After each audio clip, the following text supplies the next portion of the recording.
Okay, how's it going, everyone? We on day 4. This is the 4th lesson. It should be definitely review. We're working on the distributed property, specifically with binomial means two. You got two things here.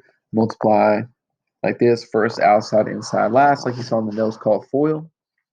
Just gonna work some example problems that are the same as the last 5 problems that I want y'all to take a picture of. So let's just get started. So with this, I'm multiplying, right? If there's nothing written right here, it means I'm going to multiply. There might as well be a little dot right there telling you to multiply. And that 3 needs to get multiplied by everything that's on the inside. So it gets multiplied by the x. 3 times x is 3x. 3 times -2 is -6. And that's it. Like I said, should be a pretty easy one. It should be a review.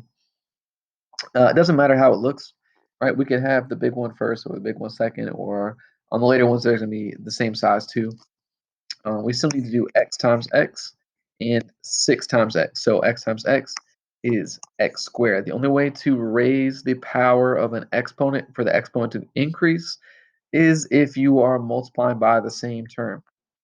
So an x times an x, that is not 2x, it becomes x squared, right? Because x times x, that's the definition of x squared. And then 6 times x is just 6x, no like terms, so just gets multiplied like that.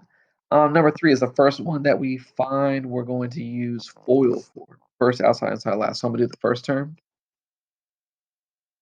As you draw these arrows, I would write them out just to keep yourself straight. So x times x, that's x squared. Then x times 7, that's my outside terms. That's 7x. Then my inside term, -2 times x, -2x.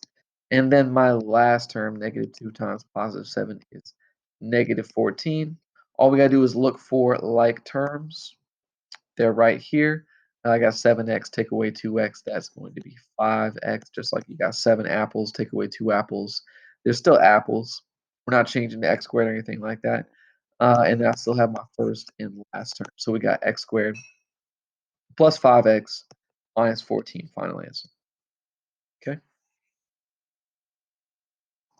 Some more binomials.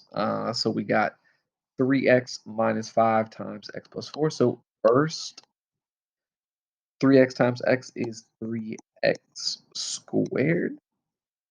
3x times 4, that's my outside terms.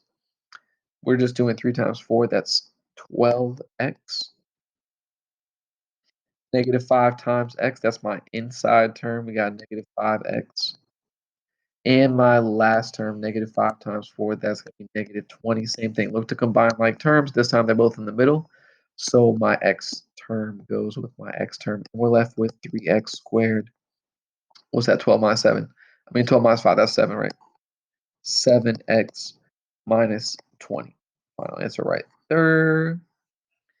And last one, okay. I'm going to show you an alternate method just real quick. I know some of y'all have seen the box method.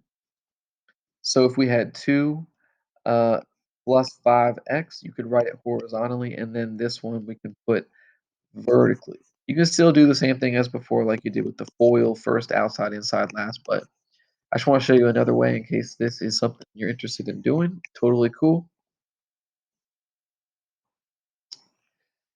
And we're going to multiply. So let me change colors real quick. Right here we got 3x times 2x. That's what, times 2. That was what goes in this box. 3x times 2 is 6x. In this box, we got 3x times positive 5x. That's going to be 3 times 5 is 15. X times x is x squared. Down here, we got -4 times 2. That's -8. And then -4 times positive 5x. That's -20x. So on this one, we just need to write all of these things out. And I'm going to look for combining like terms. So in standard form, I want the highest power of x first, then the next, and then last will be no x term. So I've got 15x squared plus 6x minus 20x. What's 6 minus 20? That's -14x. And then minus 8. So all my boxes are accounted for.